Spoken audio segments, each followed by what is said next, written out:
Café y horror. Hola familia, ¿cómo están? Sean bienvenidos a un nuevo episodio de Café y horror.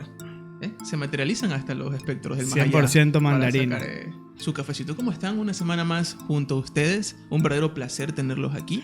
Como también es un placer tener a mis compañeros el día de hoy. Empecemos por acá, mi estimado Jesus. Bueno, yo la verdad que el gustazo es mío, dándoles temas totalmente terroríficos para que se lo tomen con una tacita de café calientita y que disfruten pues al lado de su pareja, lleno de miedo y de terror. Los que tienen Y los que no tienen, pues a disfrutar solito, abrazado a la almohada o al colcho. Llora. Ok, está bien. Darwin, ¿cómo te va?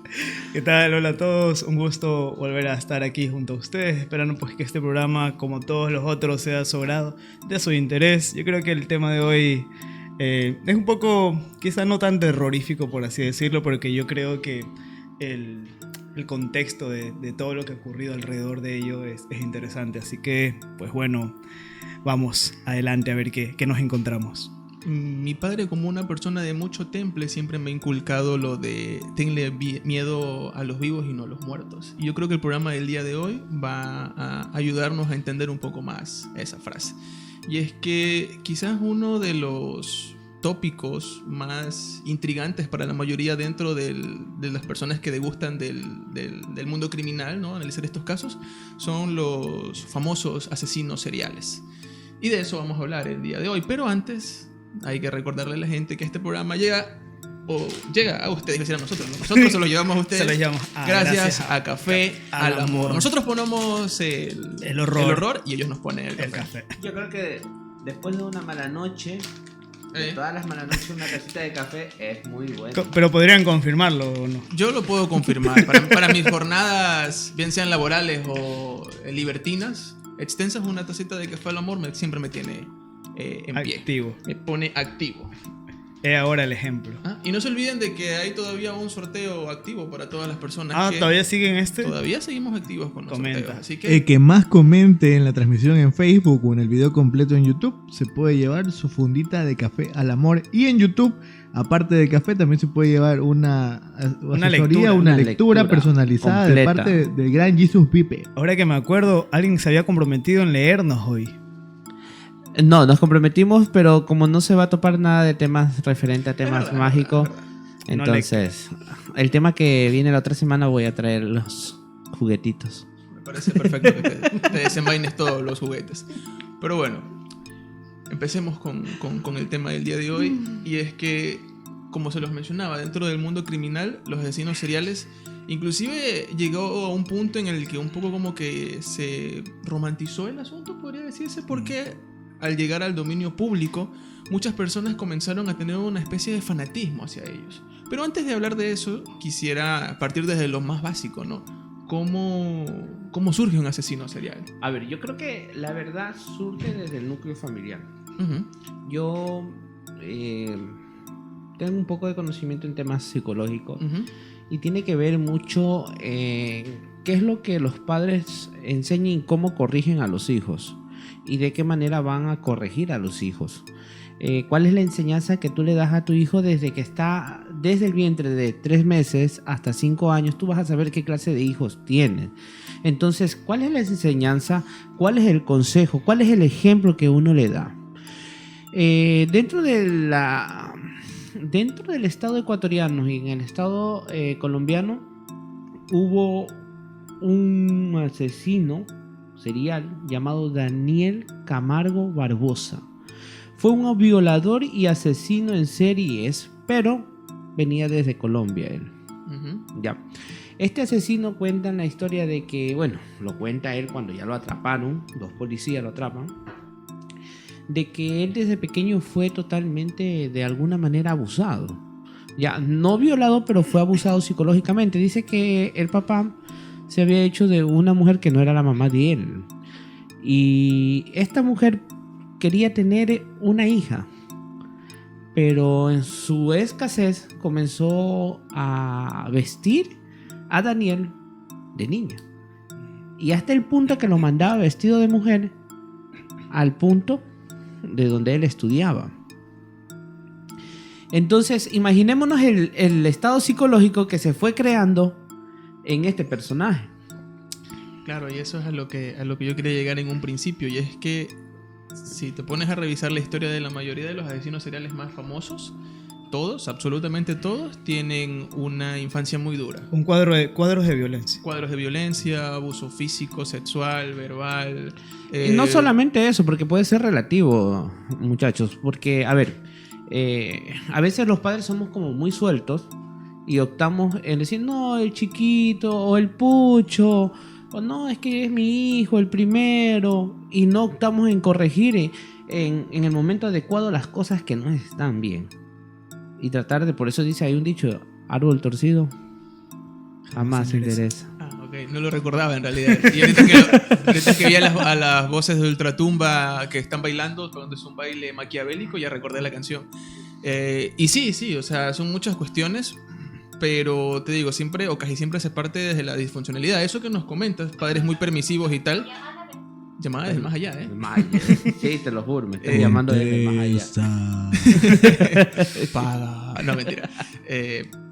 Como les decía, este tipo de comportamientos de padres muy permisivos también es un acto de disfuncionalidad. Quizás no tan brusco, grotesco como la violencia, pero también es una de las bases que consolidan a, por así decir, dañar la psique de la persona. Veamos este cuadro de Daniel, ¿no? A ver, supuestamente este hombre fue un asesino serial de niñas. ¿Y por qué? ¿Por qué fue afectado con temas justamente en este cuadro de niñas que capaz de alguna manera no habían tenido ninguna relación con ninguna persona? Eran vírgenes, ¿no? Entonces hubo una afectación, digo yo, me pongo a estudiarlo psicológicamente. Como lo vestían a él de niña, entonces creó un cuadro psicológico en su mente capaz con odio y aversión hacia las niñas, de buscar de alguna manera acabar en su mente con lo que le había pasado, lo reflejaba en el estado físico. Y de esa manera pues mató como más de 150 niñas. 150. Me parece que Camargo es uno de los asesinos seriales más prolíferos de la historia. De los que más... Claro, dentro del estado ecuatoriano y colombiano. Imagínate, no se ha oído algo tan fuerte y tan potente. El único que lo supera es el también conocido Monstruo de los Andes, que fue otro asesino serial igual de prolífero. Y es que, a ver, los asesinos seriales son muy astutos, muy inteligentes. Es que tienen capacidad social. Ahora hay muchos, disculpa que te interrumpa, hay muchos pues asesinos seriales que tienen esta capacidad social de acoplarse, de sumergirse en cualquier esfera social. Ha pasado con muchos, pero también obviamente hay quienes no. Y yo justo quería acotar lo que estaban hablando hace un momento, de que esto de que nace un asesino serial en su gran mayoría es por ciertos cuadros de violencia en su niñez. La niñez marca todo, pero también pues hay quienes en lo largo de su desarrollo no han tenido trabas, no han tenido sus límites, pero aún así hay algo que les faltó y que hablamos, yo creo que fue en el segundo programa y que yo se los mencioné así muy breve. Hay algo que en la ciencia se llama el gen del mal. No sé si alguna vez lo han escuchado. Lo he escuchado. Sí, lo he escuchado y lo he estudiado. Entonces, ¿por qué? Porque se ha estudiado la mente de los psicópatas, de los asesinos seriales, se la ha estudiado haciéndose esa pregunta. ¿Por qué? ¿Por qué? ¿Por qué lo hacen? Entonces, dentro de ello, pues está lo psicológico desde la niñez, está que no tuvieron límites, que quizás no tuvieron demasiada sensibilidad, no les enseñaron a sensibilizarse. Pero dentro de eso se encontró que hay un gen más activo en todos ellos. A pesar de que todos estos asesinos estudiados tuvieron un montón de cuadros diferentes en el que se desarrollaron, todos compartían un gen que estaba más activo. Y ese gen se llamó el gen del mal. ¿Y por qué lo estudiaron precisamente a este gen? Porque dentro de estos asesinos seriales hubo unos cuantos que no tenían para nada un constructo como para proyectarse como un asesino serial, pero de un momento a otro simplemente es como si hubieran levantado un switch y se hicieron un detonante. yo creo que todo niño tiene que ser guiado y tiene que ser enseñado. Sí he oído ese gen malífico que le llamas tú, o también le podríamos decir que es un cerebro que nace defectuoso. Ya estaba estudiando esta partecita que nos comparte Darwin, y la verdad que creo que, a ver, si enseñamos a una persona a diferenciar de lo bueno y lo malo desde temprana edad, va a diferenciar qué es lo bueno y lo malo. Pero si no le enseñamos a diferenciar de lo bueno y lo malo, optará por creer lo que sea a su conveniencia.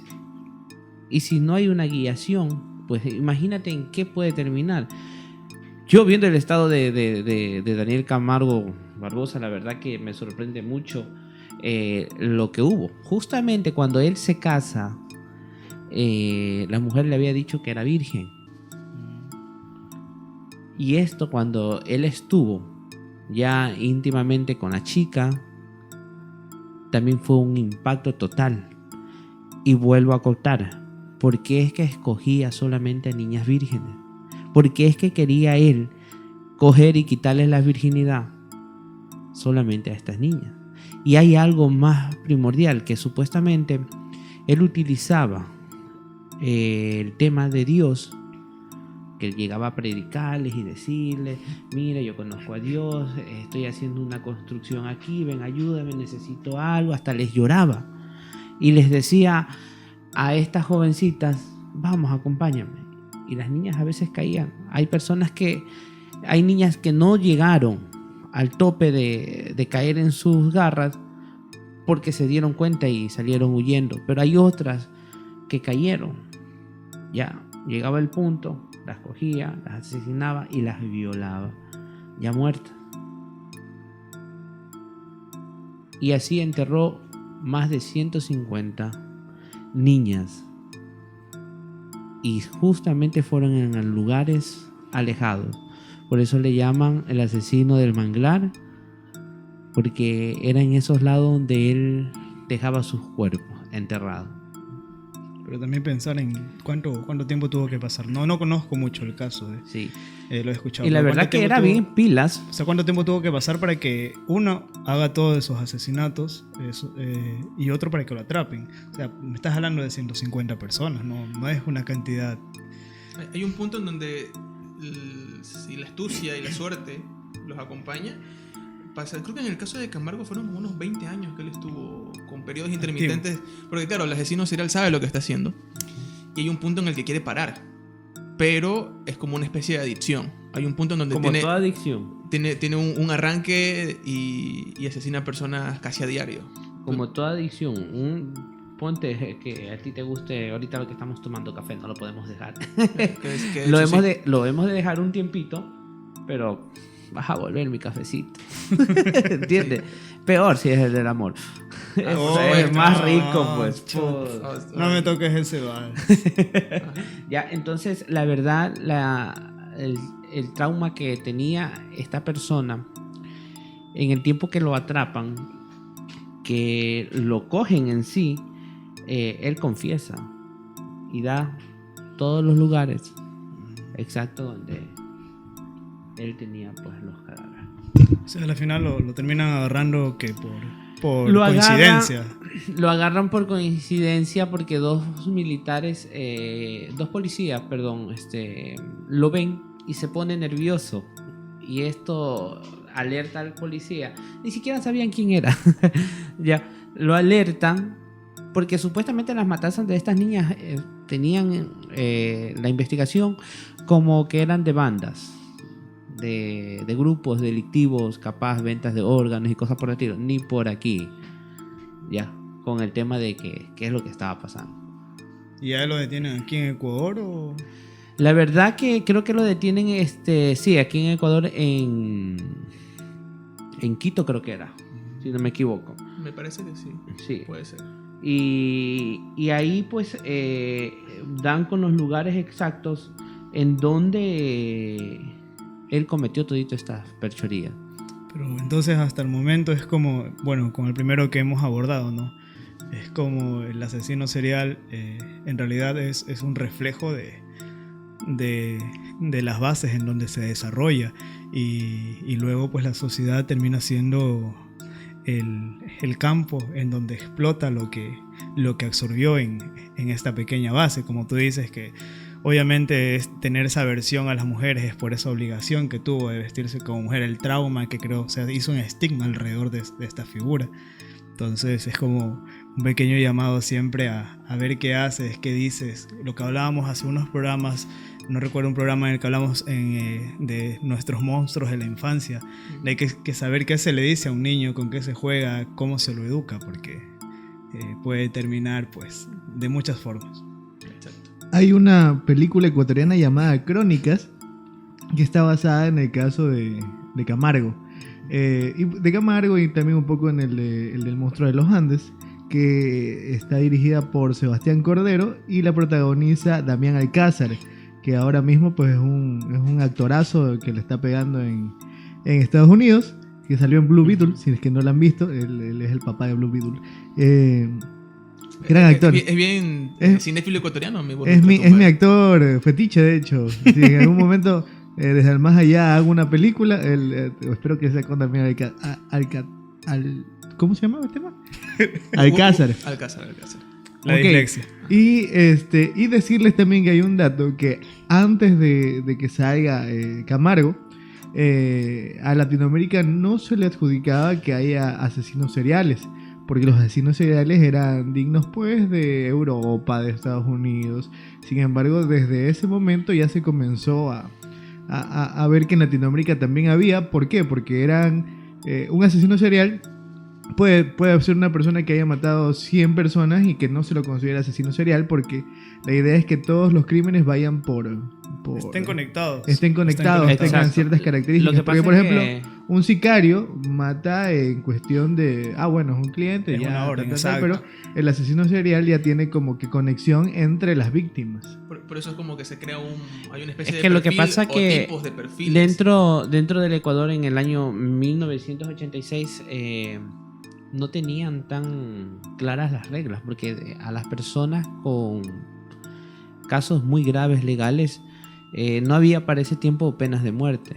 La condena máxima era de 16 años. Ahora la condena máxima está de 45 a 46 años, si no me equivoco. ¿Ya? Pero justamente en ese tiempo donde a él lo detienen, le iban a dar 16 años. Imagínate. Ya. Imagínense, porque la vida de Camargo, ya una vez atrapado, que fue el 26 de febrero de 1986, entró, pasó un par de meses y lo matan adentro. Pero lo matan por obra de uno de los padres de las chicas que habían muerto. Pensé que había sido ley de cárcel. No, justamente uno de las manda, ¿no? La historia cuenta así, de esa manera, y la relata de esa manera. Entonces, ley de cárcel, me supongo que nomás le habrán hecho, porque dentro de las cárceles los que violaban, pues terminaban igualmente violados. Imagínate también ahora un caso tan grotesco como el de Camargo. Exacto. Claro, sí. Mira, y justamente es verdad, lo detienen en Quito, por la calle ubicada en el centro norte de la ciudad de Granados. Justamente fue ahí donde lo detienen, que él se puso nervioso, como les contaba, y fue detenido. Y fue totalmente él cogido en ese tiempo, ¿no? Pero no sabía. Pero también, fue por casualidad. Pero también en qué condición mental tiene que él haber estado como para decir, hey, mira, ¿sabes qué? Yo hice esto. O sea, al verse acorralado, creo que no tuvo otra opción. Y es que, a ver, No, dice que él, como había el tema del caso, por eso hay una duda de investigación. No saben si en verdad fueron las bandas o fue justamente él el culpable, porque la paliza que le dieron adentro por sacar información, dice que terminó confesando, pero obviamente cuando ya confesó, pues le pidieron dónde estaban las chicas, y en el proceso él reconoció solamente a 70 niñas de las 150 desaparecidas en el tiempo de su vida. Wow. Pero bueno, para ir finalizando el tema de Camargo, que nos da para hablar todo el día. En realidad, cualquiera de estos casos son dignos de hablar por horas, porque son totalmente grotescos, complicados. Pero bueno, si se ponen a analizar los casos de asesinos seriales de Latinoamérica, pueden notar lo prolíferos que pueden llegar a ser. Cientos de casos. Es difícil notarlos, percibirlos. Exacto, y es que en los años 80, 90, en donde pues ya habían problemas de corrupción, la misma tecnología no daba para poder estudiar estos o poder encontrar a estos asesinos, les permitía el poder llegar a hacer esto. Y hablemos de que la mayoría de estos asesinos usualmente buscaban personas de bajos recursos que no tengan la capacidad económica para poder hacerle un seguimiento. Por ejemplo, en los 80, si se perdía un niño, era muy difícil de encontrar. También yo creo que es el lugar en donde dije al principio cómo se crían, pero también cuando las ciudades ya van avanzando, ¿no? Y no hay una guiación adecuada para el individuo o para la persona que se está desarrollando dentro de esa sociedad. Porque, a ver, pongámonos a pensar, vemos casos que se den en pueblitos. No se ven esos casos que se den en pueblitos, más vemos estos casos dentro de ciudades grandes. De hecho, voy a traer un caso a colación, que se trata de una serie de asesinatos que ocurrió en pueblitos. Obviamente no en Ecuador, pero va por allí. Antes de que me cuentes eso, entre las voces de ultratumba que suelen rondar en este estudio, hubo uno que tenía una anécdota con Camargo. No sé si todavía está por ahí o ya se fue a penar por otro lado. Sí, se fue a penar por otro lado. Sí, se fue a penar por otro lado. Espero que esté asustando a alguien por allá, pero bueno, una voz de ultratumba me comentó que su padre conoció a Camargo, porque pues él estuvo en diferentes ciudades y en algún punto estuvo aquí en Machala. En esta bella ciudad de Machala. En esta bella ciudad, él se encontró con Camargo y supo relatar, el padre de esta alma en pena, que era una persona con una energía terrible. Tú te acercabas a él y sentías unas vibras que no podías. De hecho, comentó de que él, luego de haberlo simplemente observado, se sintió mal. Se enfermó. O sea, es que tienes que imaginar, pues, llevar a todos esa energía. Que nos contaba también de que no era supuestamente que sabía que él era asesino. Claro, no, todo eso se enteró después. Claro.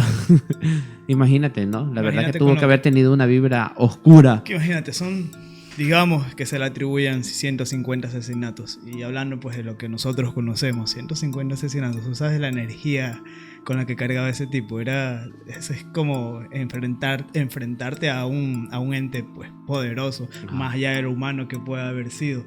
Porque alguien con esa carga energética, claro, imagínate qué energía o qué gigante negativo tuvo que haber estado plasmado en su consciente para llegar al punto. Porque, a ver, nosotros somos conscientes, ¿no? Uh-huh. Y no vas a matar a alguien más que si fuera por proteger tu propia vida. Exacto. ¿No? Pero de cogerlo por placer, tuvo que haber una emoción, un sentimiento de ver cómo chorreaba capa sangre, o en el momento en que se la violaba, qué nomás se le venía en la cabeza, qué cosas nomás se imaginaba. ¿Sí? Su mente estuvo tan retorcida y abatida por todas estas energías negativas. Sí. Y te digo, luego por eso yo atribuía el evento traumático o los eventos traumáticos que estas personas suelen usualmente tener en su infancia. Y es que luego de eso hay un punto de quiebre en donde la mente de esas personas ya no funciona como la mente del común denominador. Ya no, porque se desconecta del plano real. Ajá. Y vive solamente su fantasía, viven en su mente. Mundo, exacto. Sí. Viven sumergidos en su mundo y toda la energía esta que arrastran, pues, por estar. Yo creo que la verdad hay que hacer tomar decisiones a los niños desde pequeños, ¿sí?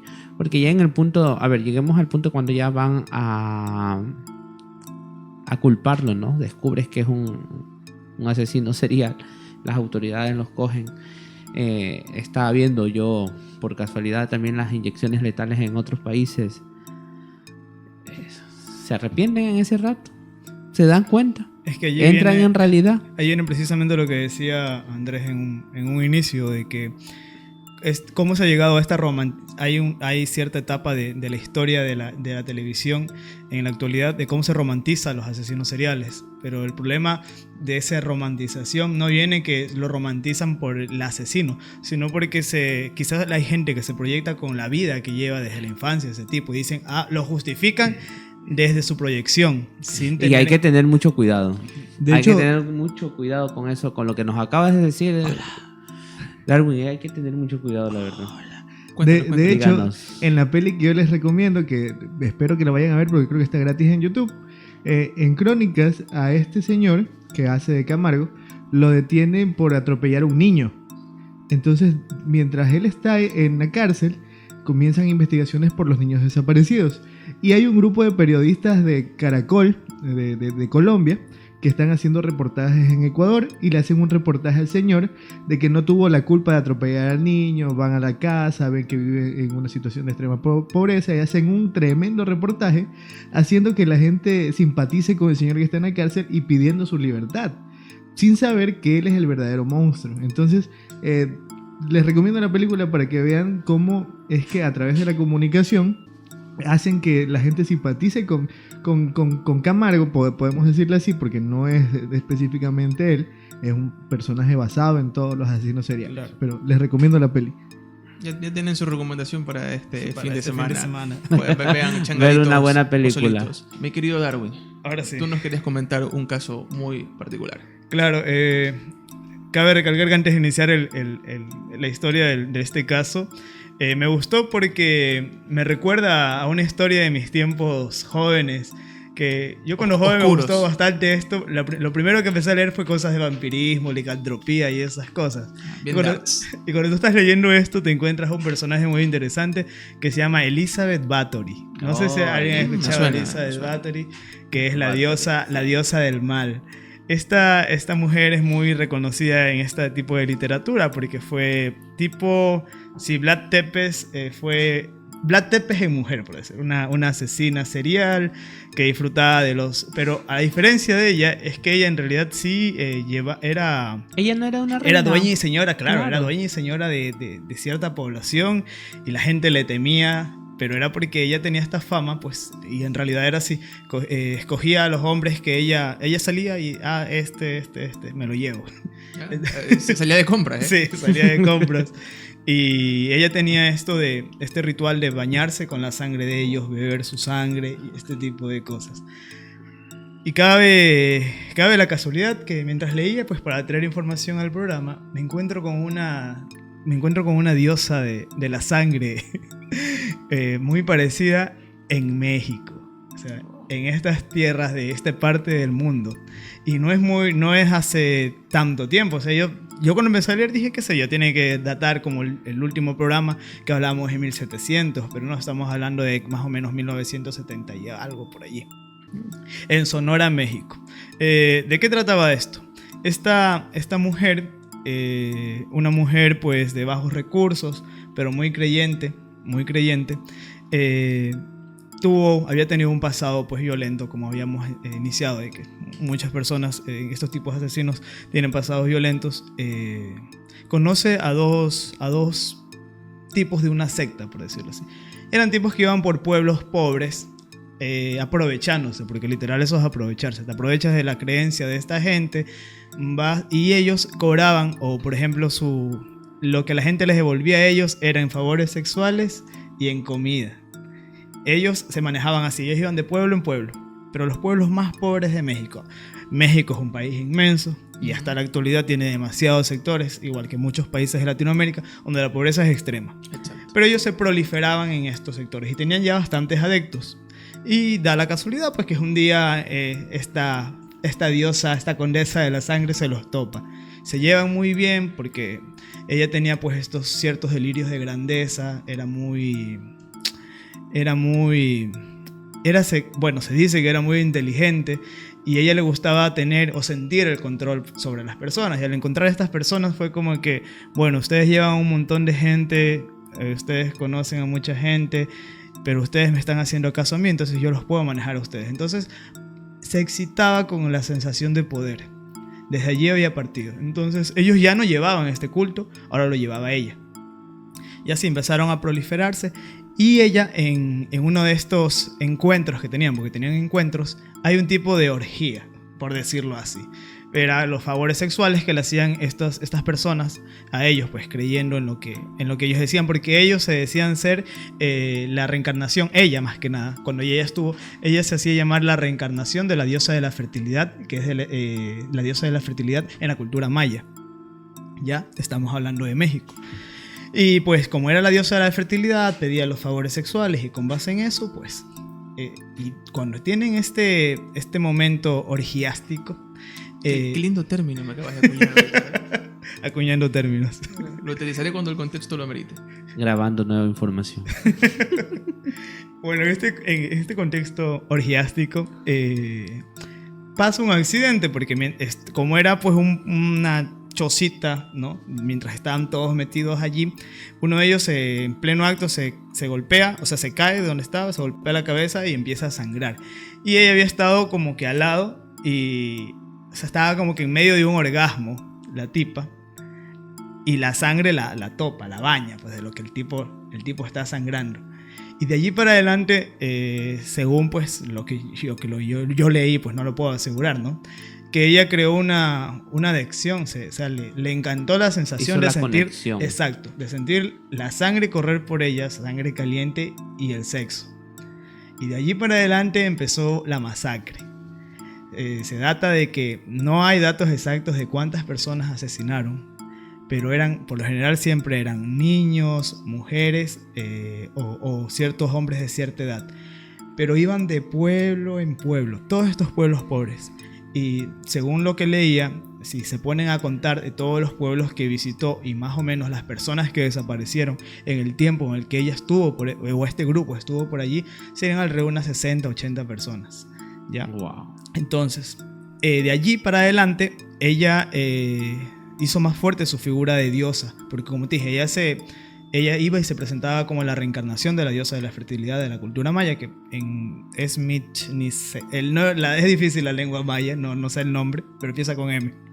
Pero bueno, ella se presenta a sí misma como una diosa, como una reencarnación de esta diosa, pues, y esta gente muy creyente pues iba. Y allí pues empezó pasa de ser un culto a ser una secta. Se preguntarán cuál es la diferencia entre un culto y una secta. Explícanos, por favor. Bueno, el culto es una congregación de personas en las que simplemente rinden tributo rinden tributo a una imagen. ¿Listo? Okay. Una secta pasa a ser más fuerte porque pasa de rendir tributo a rendir sacrificios. O sea, ya se pone el paso más allá. Es el paso fuerte. Ese es el paso fuerte. Entonces, los sacrificios eran enfrente de las personas que eran parte de esta secta. Y había gente que con el miedo de como ella la veían como una figura, y cabe allí recalcar cómo se aprovechan de la ignorancia de las personas, ¿no? de ese fanatismo religioso. Pero bueno, ellos lo hacían enfrente de todo el culto. Había un sacrificio, primero era la etapa sexual y luego cuenta que pues que a ellos cuando ya los asesinaban hay un ritual maya en el que los abrían, los desangraban, todos bebían su sangre y al final los desmembraban y lo último que se comían entre todos era el corazón. O sea, el ritual era así de grotesco, por así llamarlo, era fuerte. Y la gente empezó a seguirla más que nada por miedo que ya por creencia, por fe. Entonces empezó a crear una figura de un monstruo alrededor de ella. Y da la casualidad que estaba en cierto lugar de México, no recuerdo con exactitud, y justo habían terminado de hacer un ritual. Y una persona de estas había salido huyendo, corriendo, y se encuentra unos policías, un pequeño, así como le diríamos acá un UPC, ¿no? Encuentra así, que mire, yo veía a unas personas, allá están que se beben sangre, la palabra que habían utilizado ellos son vampiros y esto y lo otro. Y las personas obviamente de allí pues se mofaron de él, pues no, perdón la palabra, es de campesino bruto, que está borracho o algo, exacto.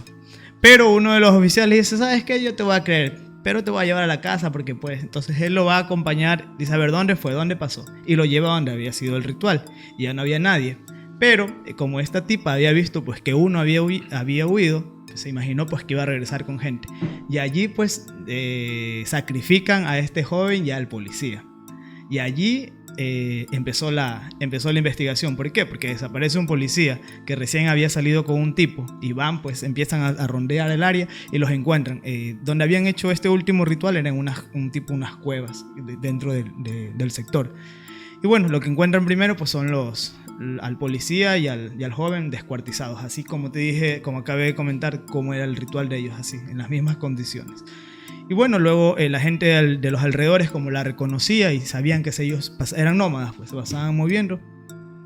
Total, la terminan atrapando y a ella solo la juzgan por los dos asesinatos. A uno de los dos hermanos que eran los que habían iniciado este culto es asesinado en el lugar donde lo iban a detener porque se opuso al arresto. Pero la historia empieza, o sea, se vuelve bizarra por el punto en que ¿cómo es posible que haya matado a tantas personas y haya pasado tanto tiempo? Porque eso tiene que haber sido así mismo un lapso de 10, 15 años en el que fue matando personas y de la forma en la que lo hacía. Y cómo no se pudo encontrar los cadáveres. O sea, los cadáveres de esas personas nunca se encontraron. Pero cabe recalcar pues que los mutilaban y todo esto. Así que he allí como América Latina ha sido un sembrero, ¿cómo se llama? ¿Cuál es el término? No encuentro el término.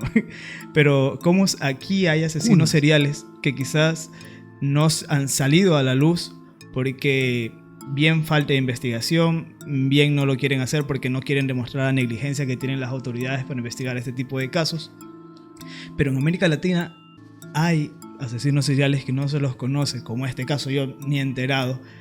Pero a mí me interesó, o sea, nació el morbo por el tipo de forma en la que ella asesinaba y qué es lo que hacía y cómo al final la termina juzgando por dos cadáveres, pero fue lo único que encontraron. Exacto, y asumo que la pena que le habrán puesto habrá sido mínima. O sea, en comparación a lo que realmente hizo. Exacto. Esa es mi pequeña historia. Bueno, pequeña, terrorífica. Es fuerte. Sí, es densa. Y para serte sincero, yo tampoco no la conocía. O sea, por las características que tiene, debería ser como que una historia muy mediática. Quizás lo fue en su momento en México, pero no trascendió tanto. Igual, como tú lo mencionas, América Latina, al tener condiciones precarias en todos los sentidos, y la cuestión policial no es diferente, en muchos de estos asesinos seriales no fueron juzgados como debieron o ni siquiera fueron encontrados. Y lo peor es que México se da, no solo México, bueno, muchas partes de Latinoamérica, pero México, fuera de esta figura, también hay que recordar pues la figura de la Santa Muerte. Y con base en esa figura de la Santa Muerte también hay, bueno, iba leyendo, nos podríamos pasar todo el día hablando de eso, pero también hay historias fuertes en cuanto a cuando las personas ya han llegado a un punto tan alto de fanatismo por la Santa Muerte, pasan a esa etapa de... Lo que pasa es que, bueno, ahí hay un punto que hay que corregir. El término de la Santa Muerte, como es un ángel que no está reconocido dentro de la Iglesia Católica o dentro de las religiones, tienden a utilizarla para muchas cosas que no son. Pero ojo, en sí es un ángel mandado por una energía creadora que le dicen Dios, que debería de estar dentro de las historias, ya, para que sepan y tengan acotación, pues ya lo que utilizan este conocimiento como para hacer daño ya no es un nivel normal, ¿no? Como tú lo dijiste, ya es una secta en creencias que ellos mismos han creado, pero no es que es algo que se viene dando desde la historia. Es que el problema no es la figura de la Santa Muerte, el problema es el fanatismo. Cuando, como tú lo acabas de decir, cuando pasa de un culto a una secta, entonces alrededor de eso pues hay mucha tela que cortar. Exacto, y hay muchos asesinos seriales que hicieron sus actos desde el fanatismo religioso. Quizás cuando ya llegaron a algún punto de demencia o esquizofrenia, asesinaron en nombre de Dios para en algún punto limpiar pecados. No recuerdo cómo se llamaba, pero un asesino serial muy mediático de los Estados Unidos asesinó a varias trabajadoras sexuales por esa idea de limpiar los pecados. Ajá. Entonces, yo creo que hay dos vertientes muy fuertes dentro de este mundo de los asesinos seriales, o dos motivantes. Uno, es el asunto religioso. Una cantidad considerable de asesinos seriales tienen muy distorsionada esa parte y a partir del fanatismo asesinan. Y la parte sexual, como en el caso que tú comentabas de esta señora. Y que me hace ilusión también de hablar de uno de los casos más mediáticos y que no hace mucho se refrescó para el público en general, que fue el caso de Jeffrey Dahmer, un asesino serial que cuando se descubrió fue el titular y la portada de los periódicos y revistas como por unos 3 meses, porque fue muy, muy impactante cuando se lo descubre, y que fue por también una cuestión, un descuido. El modus operandi de Jeffrey Dahmer era ir a bares o discotecas. Él tenía una tendencia homosexual, entonces buscaba a alguna persona que la atraía, especialmente personas de raza negra, y pues los convencía para ir a su casa. Ya en su casa los drogaba, los asesinaba, tenía intimidad con ellos y luego los descuartizaba, porque él le gustaba el quedarse con las partes de estas personas. Lo que pasa cráneos. Es que él desde pequeño tuvo una obsesión. Exacto, esa parte iba a ir. De ver qué es lo que había dentro desde los animales. Exacto. Y esa parte la toman muy bien en la serie, porque te explican. De hecho, podríamos afirmar de que ya desde muy pequeño estuvo el gen del mal, porque si bien es cierto que viene de una familia disfuncional, sus papás eran muy conflictivos, su mamá lo abandona, se ve que desde muy pequeño él está interesado con la taxonomía. Exacto. Entonces él degustaba de ver qué había dentro, y en un principio pues su padre lo relacionó como la mera curiosidad que tiene un niño. No fue corregido. Y él pensó de que bueno, simplemente era algo que él lo hacía por diversión. Entonces no vio la alarma que estaba alrededor de esa actitud, y eso desembocó a más. Quedará la duda de qué hubiese pasado si, por ejemplo, le hubiesen puesto atención a este asunto desde muy pequeño. Pero bueno, eso en otro multiverso. La cuestión es que no fue tan prolífero en cantidad de cifras. O sea, hablamos de asesinos seriales de que mataron más de 100 personas aproximadamente. Jeffrey Dahmer creo que llegó a matar alrededor de 20 chicos. Pero llegó a ser muy, muy, muy mediático. De hecho, no hace mucho pues se estrenó una serie que está en Netflix, muy buena, porque trataron... Y yo creo que personalmente sí lo lograron, simplemente plasmar el caso desde todas sus dimensiones sin generar ese romanticismo. Pero bueno, como lo conversábamos hace un rato, las personas tienen una tendencia a romantizar al villano. No únicamente desde la ficción, sino de la realidad. Porque, para ir cerrando, hay un asesino también muy famoso, muy mediático, llamado Richard Ramírez. El acosador nocturno, no recuerdo cómo se dice en inglés, que de hecho hay películas y muchas series, muy, muy reconocido. Y él, una vez fue capturado y su caso se hizo mediático, él comenzó a tener admiradoras, mujeres que les mandaban cartas, que le mandaban dinero, que se sentían atraídas por él, y que de hecho mientras estuvo en la cárcel él se casó con una de ellas. Lo que pasa es que verás, yo también quiero acotar algo que se me vino nuevamente la idea y ya la atrapé. Muy bien.